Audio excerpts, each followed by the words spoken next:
Hi. Now for the last part of this question, we're told that the line joining n to the origin is perpendicular to line PQ, and we've got to find the value of p squared q squared. Now if you'd like to just pause the video if you haven't done this part of the question already, just give you a moment to do that, and then I'll show you how to do it if you want to check you're working. Okay, let's see how we go about it. Well, the first thing I'd want to do with this type of question is to sketch it, to fully appreciate what's going on. And I've got a sketch here that I've done. And you've got your hyperbola here, okay, illustrated in red. Let's just write that on. That is y equals 25 over x, or xy equals 25.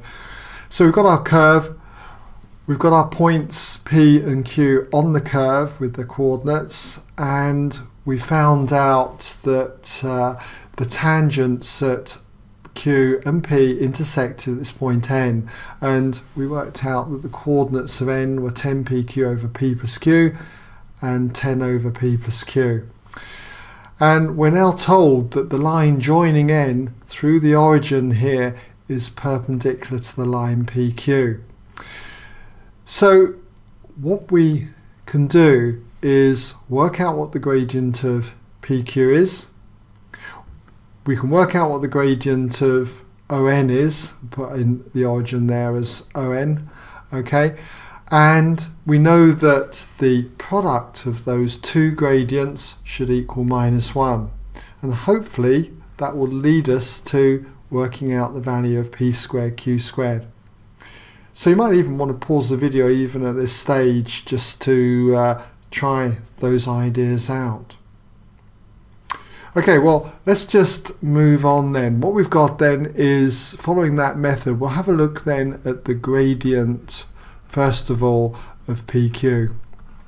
And working out then the difference in the y values, we've got 5 over P minus 5 over Q.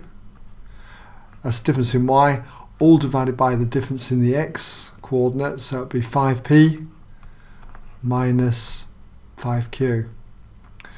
And cleaning this up, what could we do? Well, I noticed that there's 5 in each term, so we could divide top and bottom by 5.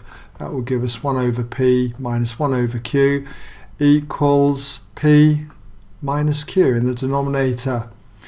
And then what I could do is multiply top and bottom by PQ.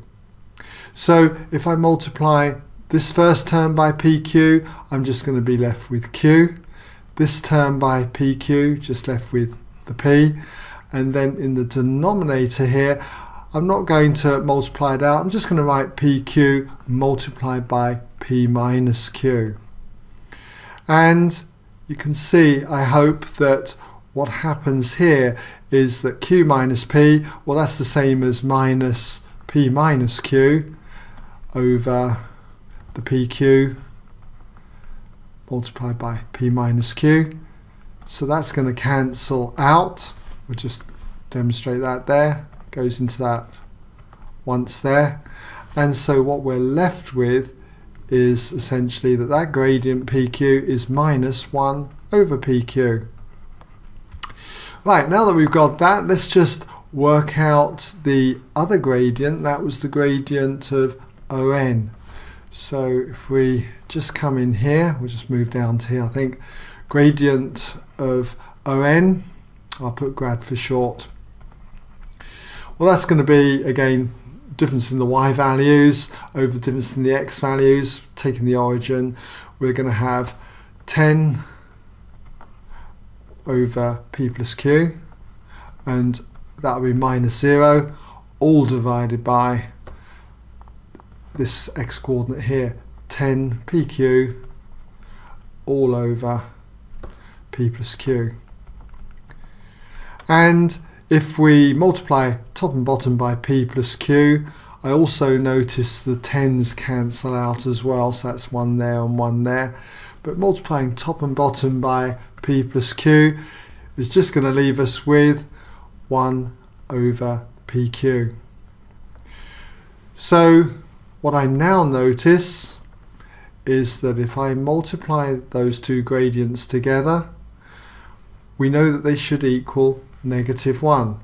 So let's just put a note to that effect. We'll just say something like now gradient PQ multiplied by gradient ON equals -1. All right, just squeeze that in there, -1.